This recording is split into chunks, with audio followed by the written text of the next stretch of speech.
Fala galera, sejam muito bem-vindos à Coletiva do Tidico. Gente, muitas novidades, muita coisa acontecendo no São Paulo, muita coisa boa antes do jogo da Libertadores que eu vou informar e contar tudo pra vocês do que tá rolando. Fiquem comigo até o final nesse vídeo recheado de informações e de notícias do nosso mais querido e mais amado São Paulo Futebol Clube, nosso tricolor do Morumbi. Galera, antes da gente começar, isso é muito rápido, vão aí no botãozinho vermelho inscrever-se, se inscreve aí, ative as notificações e vão deixando o like dá uma moral. E lembrando, gente, tudo isso é de graça. Se inscrever, ativar as notificações e deixar o like. Posso contar com essa moral? Te digo, bora pro vídeo, gente. Vamos sem enrolação aqui, tem muita coisa pra falar. Mas antes da gente começar, vão também deixando nos comentários a frase que vocês mais gostam. Te digo qual que é mesmo? SPFC, o maior clube do mundo. Vão comentando, vão escrevendo enquanto vocês vão assistir o vídeo, porque nós já tivemos uma notícia maravilhosa envolvendo nosso queridíssimo volante Luiz Gustavo, que agora se recupera em casa, né? Vai passar mais ou menos ali 10 dias e vai passar por um outro exame, uma outra análise,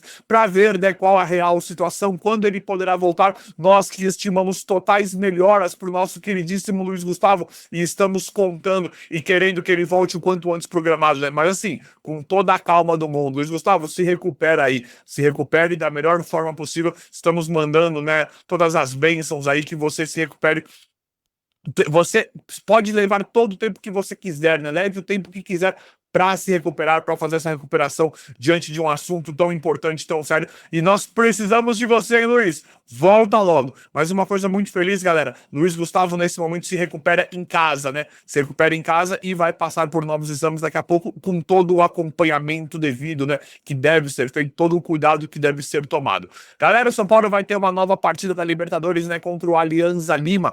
Um jogo muito importante que, além de ser um jogo muito importante por ser Libertadores, né? São Paulo foi muito bem ali contra o Tajeres, ganhando, né? Independente dos elementos da partida, os 3 pontos, a vitória é muito necessária, principalmente nessa fase de grupos, para você eliminar, né, os jogos de menor expressão que você efetivamente e tem que ganhar. Esse jogo da Alianza Lima, o São Paulo precisa ganhar no Morumbi, expectativa para mais de 50 mil torcedores lá, aquela festa, aquele show que a torcida do São Paulo, que nós já estamos acostumados, porque noite de Libertadores, galera, é tudo nosso, é o nosso torneio. Libertadores é o São Paulo, né? Quando se fala de Libertadores nível mundial, qual que é o clube? São Paulo Futebol Clube.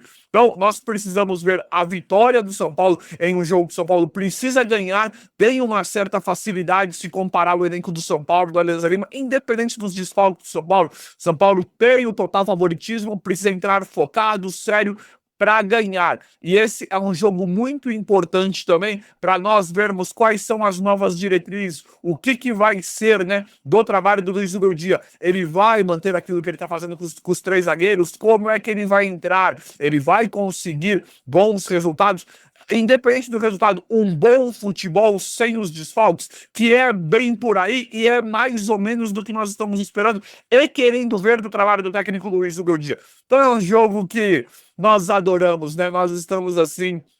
É o tipo de jogo que a gente mais gosta. Eu vou fazer um jabazinho aqui no meu canal, né, gente? Um merchanzinho. Galera, o jogo de Libertadores, a transmissão, vocês acompanham comigo, inclusive aqui no meu canal. Eu vou fazer a transmissão inteira do jogo. Claro que não com imagens, infelizmente, mas vocês acompanham. Vocês podem assistir o jogo onde vocês assistiriam e deixa a tela ligada aqui, acompanhando o jogo com comentários em tempo real, meu e do Juba. Vocês são mais do que convidados, né? Pra quem não sabe, eu tô fazendo todas as transmissões, seja de Libertadores, Brasileirão, a Copa do Brasil que vai começar. São Paulo, foi realizado o sorteio, São Paulo enfrenta o Náutico na Copa do Brasil na terceira fase, né? É aquela...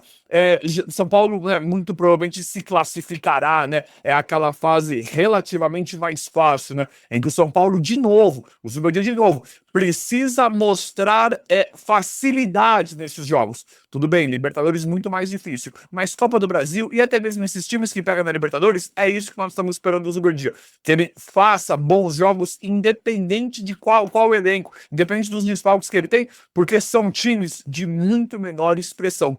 O empate contra o Atlético Mineiro lá seria aceitável por conta do contexto, né? Empatamos com o Atlético Mineiro e foi beleza. E mesmo que tivesse com o time titular, você recuar, você não conseguir ganhar do Atlético Mineiro lá, até que ok.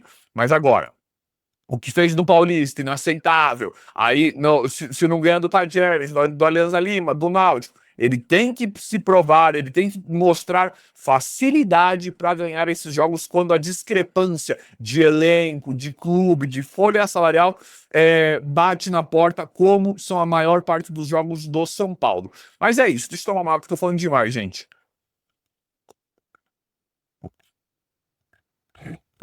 Ah, muito bom. Situação maravilhosa, histórica, gente, é oficial. O São Paulo vai cuidar das finanças. É simplesmente impressionante. Fiz o vídeo da manhã bem detalhado para vocês lá no Coletivo do Tidico SPFC. Fiz um vídeo bem detalhado, fazendo meio que um react e uma análise por páginas do post do nosso presidente Júlio Casares em relação a todo o posicionamento que ele fez do novo déficit, né? Mas o que ele fala também do final da dívida, do planejamento do São Paulo, do amanhã do São Paulo. E para mim é simplesmente espetacular. É oficial o manifesto, né? O anúncio da diretoria em relação à dívida e o que ele falou das próximas diretrizes do São Paulo. E para mim tem que comemorar simplesmente demais. Demais, demais, demais. Te digo por quê, como assim? Galera, o que a diretoria está nos falando? O Júlio Casares falou que quando ele sair em 2027, ele vai deixar a situação bacana para o próximo presidente. Até aí, mais das promessas do Júlio Casares. Aí eu não coloco minha mão no fogo, mas ele falou isso. Só que tem uma coisa que é palpável, que é real com tudo que está acontecendo do FIDIC, do Marinakis, da Superbet, de várias coisas, que é o final da dívida do São Paulo, e eu não estou nem contando premiações de campeonatos e venda dos jogadores da base. Ele fala que até o final de 2030, as previsões financeiras do São Paulo batem 2 bilhões. Aí como assim o final da dívida? Sempre aumenta, tá em 1 bilhão. Prestem bem atenção nisso. Até 2030, vamos colocar, tudo bem que nós estamos no meio de 2025, mas vamos colocar 5 anos aí. Nós temos um déficit, em média, de 150, 200 milhões, vamos colocar no pior cenário, um déficit de 250 milhões. Digamos que o São Paulo chegue e faça... Gente, prestem bem atenção nisso. Hoje, nós estamos devendo, né? Faturou 900, gastou 900, aí arrecadou 800, uma coisa assim. A dívida total está quase em 1 bi. A dívida do São Paulo total está quase em 1 bi. Se o Júlio Casares falou que até 2030 as previsões são para o São Paulo chegar em um pouquinho mais de 2 bilhões... Esse é o final da dívida do São Paulo. Porque se a gente pegar a média de déficit dos anos, varia de 150 a 250 milhões de reais. Em 5 anos, se a gente pegar o pior cenário, aumentando a dívida em 250 milhões, 250 milhões, e chegar em 2030 devendo 2 bi, com o que vai arrecadar, nós podemos quitar a dívida do São Paulo. Nós podemos quitar ou amortizar muito bem com as previsões da diretoria atual. E é pela primeira vez, meus amigos, a gente sempre fala do Flamengo, né? A gente sempre dá um exemplo prático e rápido, e a gente sempre fala, faz igual o Flamengo, nos dê um prazo, fala logo, vai ficar 3, 4 anos com um time horroroso, sem ganhar título, fala pra torcida que a gente segura o piano, a gente segura o reggae aqui, se contentando com nada, mas que nesses 3, 4, 5 anos que a diretoria estipulou o prazo, quando chega lá, aí o São Paulo decola. Aí o São Paulo, sem dívidas, começa a fazer coisas maravilhosas. Traz o jogador, aí quita toda a dívida e volta a ser o que sempre foi, né? Então, isso para mim é a primeira vez que nós temos uma ideia, uma movimentação significativa em relação a prazos para o final dessa dívida que não deveria acontecer mais. Aí o Júlio Casares fala que isso não é desculpa, né? Não é desculpa, que o futebol moderno, as casas de aposta foram por um lado que o futebol ficou mais caro. E daí, Júlio Casares, todo mundo sabe disso. Todo mundo sabe que os valores no futebol hoje são diferentes, isso é verdade. Só que vocês, como os gestores, já deveriam ter se ligado nisso. Ele coloca muito na conta de que muita coisa não é coisa dele, ele pegou o bonde andando. E isso é verdade. Perdão, gente, tomar água. Oh, meu Deus, bom demais, né? E aí ele fala também da questão da Superbet, que aparentemente está maravilhoso, né? A Superbet pode bater 1 bilhão, é mais ou menos, né? Falam em 600 milhões até 2030, 600 milhões integrais, né? Até 2030, mas que pode chegar com 1 bilhão com metas e prazos. É mais ou menos a Crefisa quando chegou no Palmeiras. A gente não reclamava isso, o Palmeiras está organizado lá. Agora nós temos, não é tão bom assim, tem algumas outras vertentes, mas é uma coisa parecida. E a Superbet fez o que fez com o Oscar.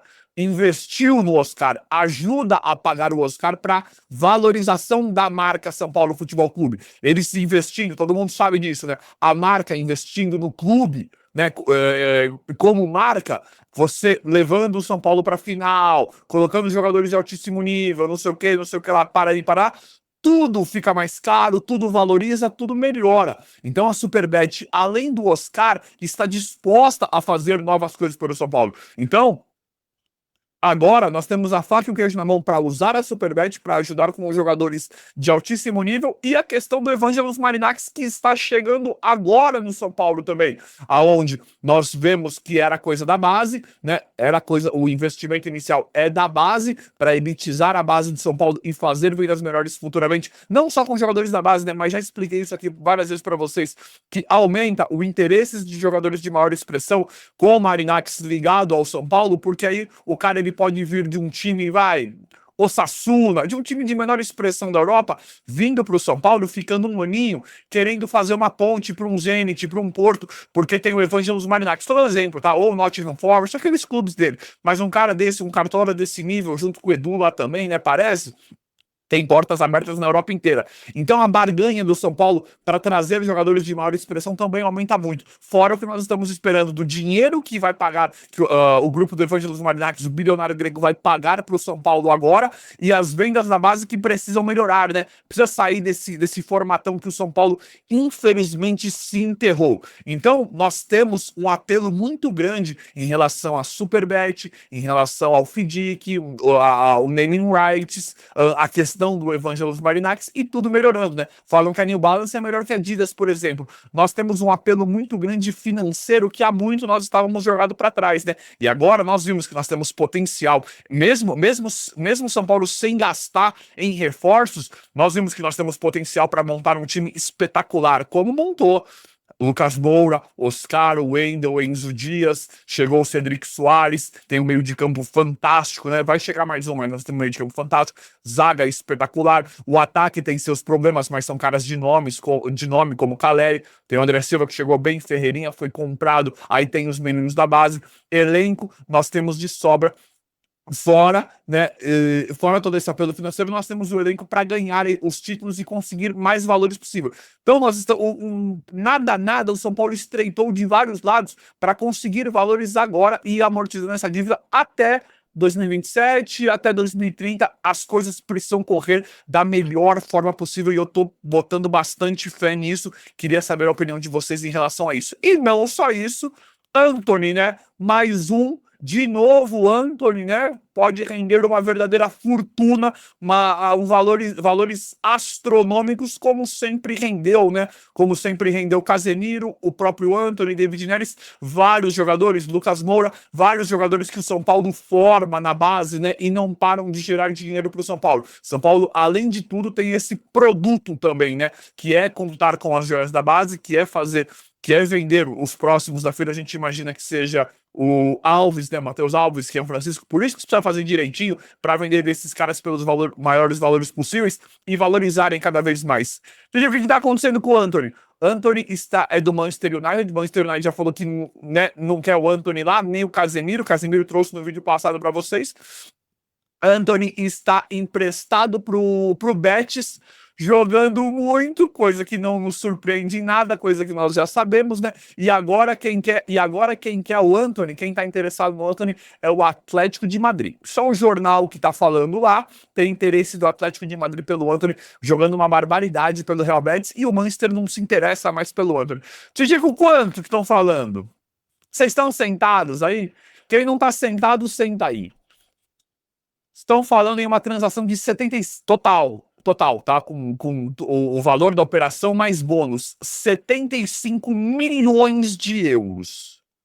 Vamos torcer para isso acontecer, né? Vamos torcer porque o São Paulo ganha uma bolada, uma bolada. Real Betis quer ficar com o Antony, o Real Betis, ele tá emprestado, o Betis quer ficar com o Antony, parece que vai tentar negociar, só que se chegarem esses valores mesmo do Atlético de Madrid pro Manchester United, não segura. E aí aí nem interessa, né? Aí pra gente nem importa. A gente quer que esses valores, essa negociação, essa transação aconteça para chutar a porta, para o Atlético de Madrid chutar a porta, pagar até mais do que 75 milhões de euros pro Manchester United, independente do Betis, para comprar o Antony que está destruindo lá, porque aí chegam mais valores inesperados e esperados para o São Paulo, porque a diretoria conta com isso, né? O São Paulo, a gente sabe, jogador tal, sempre tem Morato, sempre tem Vidinelli, sempre tem o próprio Casemiro, sempre tem um monte rendendo fortuna para o São Paulo de forma inesperada, o que é uma situação muito maravilhosa. Então, gente, acho que mediante tudo isso, nós podemos ter meramente esperança